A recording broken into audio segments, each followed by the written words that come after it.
கிறிஸ்துவுக்குள் அன்பான கர்த்தருடைய பிள்ளைகளே, உங்கள் யாவரையும் ஆண்டவராகிய இயேசு கிறிஸ்துவின் ஈடு இணையற்ற பரிசுத்த நாமத்தினால் உங்களை ஆசிர்வதிக்கின்றேன், வாழ்த்துகின்றேன்.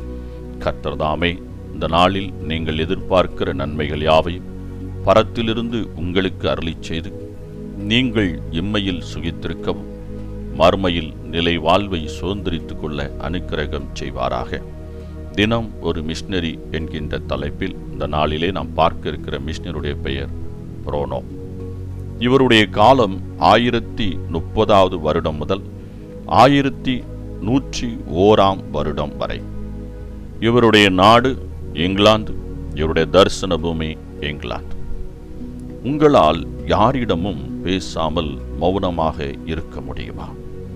உலக காரியங்களை சிந்திக்காமல், நாட்டு நடப்புகளை நினைத்து பார்க்காமல், இறை சிந்தனையிலேயே அமர்ந்திருந்து தனிமையில் ஆண்டவரோடு உறவாட முடியுமா? மௌன சபை என்று ஒன்று உள்ளது. இவர்கள் யாரிடமும் அதிகமாக பேச மாட்டார்கள். தனிமை ஒன்றையே தங்கள் தோழமையாக கொண்டவர்கள். தனித்தனி குடிசையில் தங்கியிருந்து அமைதியாக தியானத்தில் ஈடுபடுவார்கள். ஆண்டவரையே தங்கள் உயிராக நினைத்து ஒருகி நிற்பவர்கள். வாழ்வு அனைத்தையும் இறைவனிடம் கையளித்தவர்கள். இச்சபையை தோற்றுவித்தவரே புரோனோ. அது ஒரு அடக்க ஆராதனை. புரோனோவும் அவர் நண்பர்களும் அவ்வடக்க ஆராதனையில் பங்கு கொண்டிருந்தார்கள். திடீரென மரித்தவன் எழுந்தான், சத்தமிட்டு அழுதான், ஓவென்று கத்தினான்.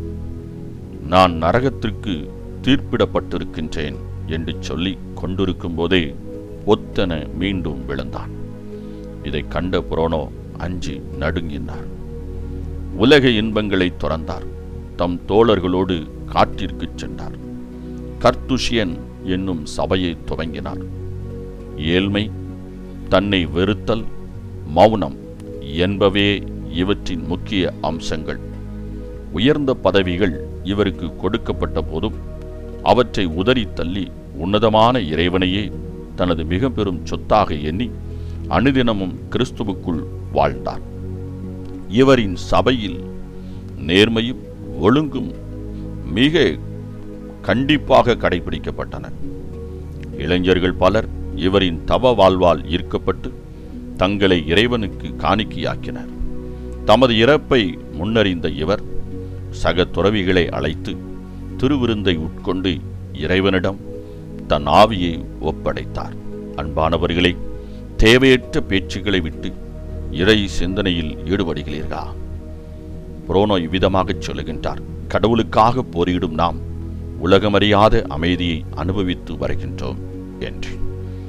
அன்பான கர்த்தருடைய பிள்ளைகளே, புரோனோ மன அமைதியை சுதந்திரித்துக் கொண்டார். இவர் சபையை ஆரம்பித்து அநேக மக்களுக்கு மன அமைதியை இவர் கொடுத்திருக்கின்றார். இன்று மனிதன் அநேக காரியங்களை செய்கின்றான், பெரிய பெரிய சாதனைகளை செய்கின்றான்.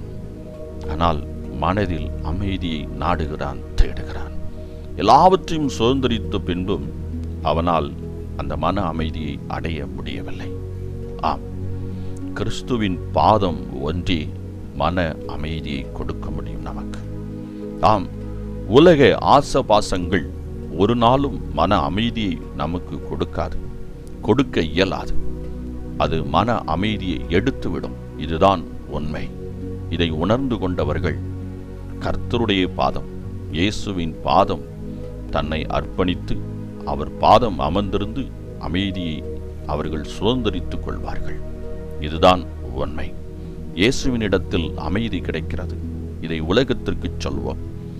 இதை நாமும் அனுபவிப்போம். இயேசுவின் பாதத்தில் வருவோம், மன அமைதியை சுதந்திரித்துக் கொள்வோம்.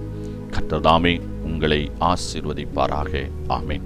இந்த நாளின் தியானத்துக்குரிய வேத பகுதி 1 சாமுவேல் 17ஆம் அதிகாரம், ஏசாயா 61ஆம் அதிகாரம், மத்தேயு 6ஆம் அதிகாரம். இந்த வேத பகுதியில் வாசித்து கர்த்தருடைய ஆசீர்வாதத்தை பெற்றுக்கொள்ளுங்கள். கர்த்தர்தாமே உங்களை ஆசீர்வதிப்பாராக.